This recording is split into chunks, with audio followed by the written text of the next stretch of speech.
You said yesterday that getting off on the right foot with a win would be huge for you guys. How do you sort of characterize the draw that resulted? Like a draw, like vanilla. Look, the guys played hard. I have absolutely no complaint about their commitment to the game.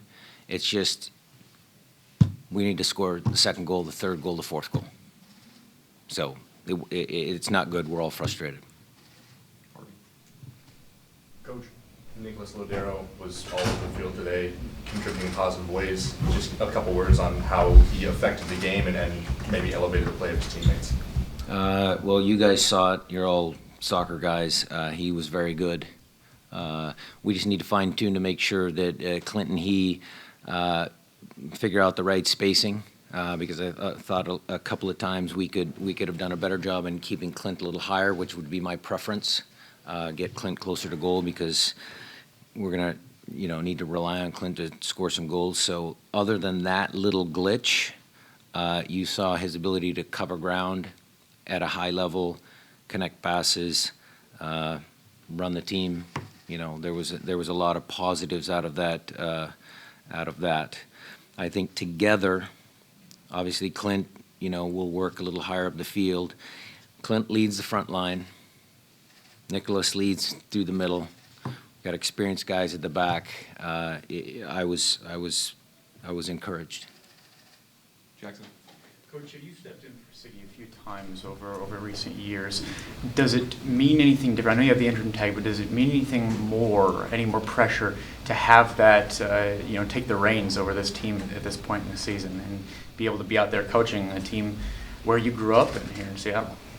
I have zero pressure as far as what Joe and Adrian and those guys make a decision at the end of the year. That's not pressure. The pressure I put on myself is just to make sure I do a good job. Those guys deserve that I do a good job. That team in that locker room deserves that we as a staff, that I as a coach, make sure that I do a good enough job to make sure that they're ready to go every game day. That's the pressure I feel. Steve? New look 4-2-3-1 today. Was that formation built for Lodero? And then beyond that, how do you think you functioned with the new formation? Part of the reason for that formation and going forward, we'll certainly revisit that and look at the tape and watch. Gerard, Keane, Dos Santos are three very dangerous players for them. So they all like to play in that little soft area. So I wanted to put someone next to Ozzy to help, and that was Christian, and that kind of was the starting point for the lineup choice. If I wanted to put two guys there, how Nico fit into that, how Jordan fit into that, that's kind of my starting point. Again, I'll look at the tape, we'll look at the film, talk to those guys and see how comfortable they were, and then we'll go from there. Just kind of elaborating on your comment in terms of Clint leads the front. How do you see in that formation the wings playing as well with Clint leads up front?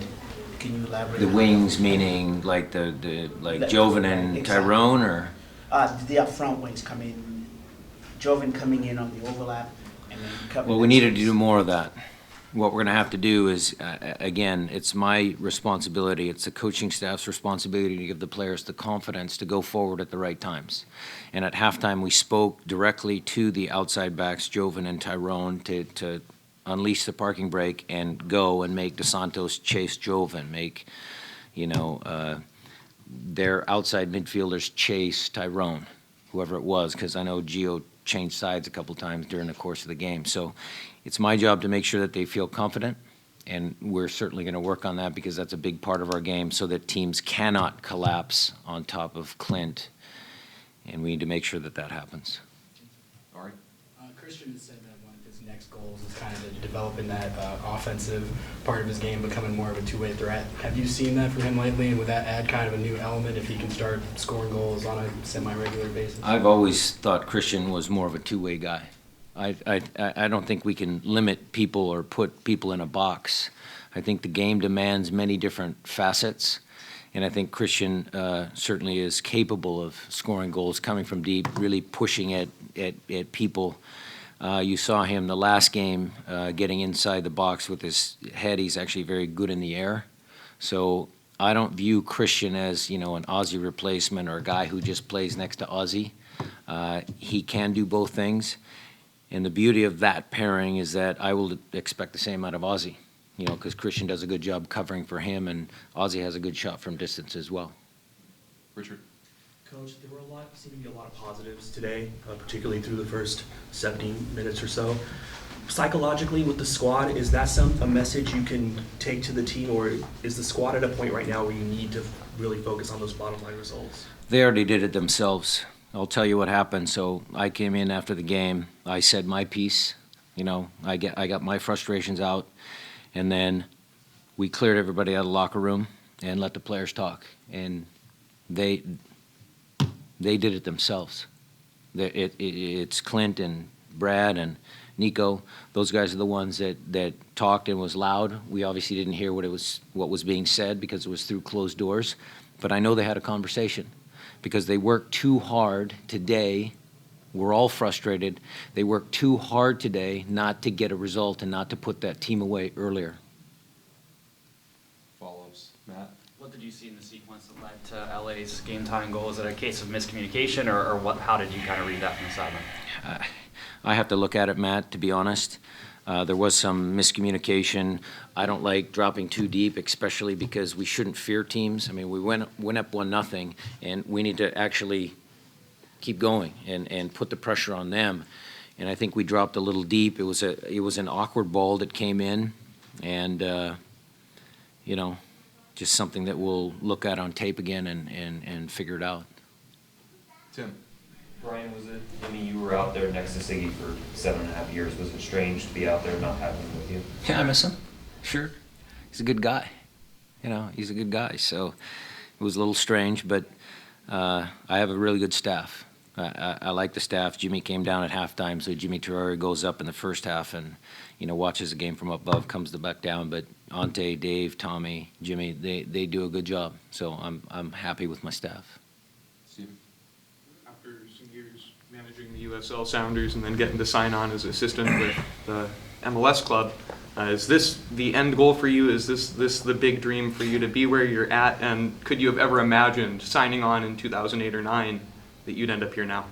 No, I can't believe when I made Adrian go up to my kids' school up at St. Joe's in Seattle and to meet me for a cup of coffee because I had to drop the kids off at school first before I talked to him.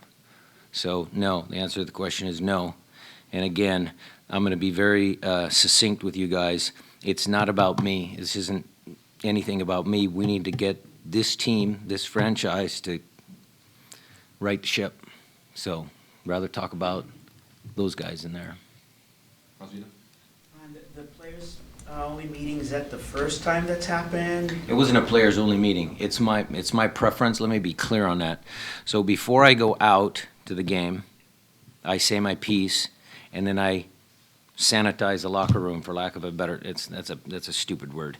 I clear the locker room out so the players have a couple minutes before they go out on the field to talk amongst themselves. And then what I want is the same thing to happen afterwards. I want to say what I need to say, and then they can talk because it's their team. They're the ones that have to have ownership in the team. So it's just an opportunity. It's not something that it's a players-only meeting because things are going poorly. It's just something that we're going to continue to do so that we can develop the mentality that it's their team. Thank you. Final word? Yeah. Can you talk about the decision to put Valdez on top when it seemed like Morris was looking really sharper there in the second half on top? Nelson Valdez is a warrior. I wanted him to be on the field, you know, just to start, to give the senior guys a chance. And every decision I make, as far as lineup is concerned, is well thought out in advance. And sometimes things don't go as they planned, and sometimes they do. I thought Valdez's effort was commendable. Jordan's effort is commendable. Clint's effort was commendable. You go down the line, everybody's effort was commendable. Now again, it's my job then to make sure the pieces are in the right place, and we will look that over, and we will get ready for Orlando.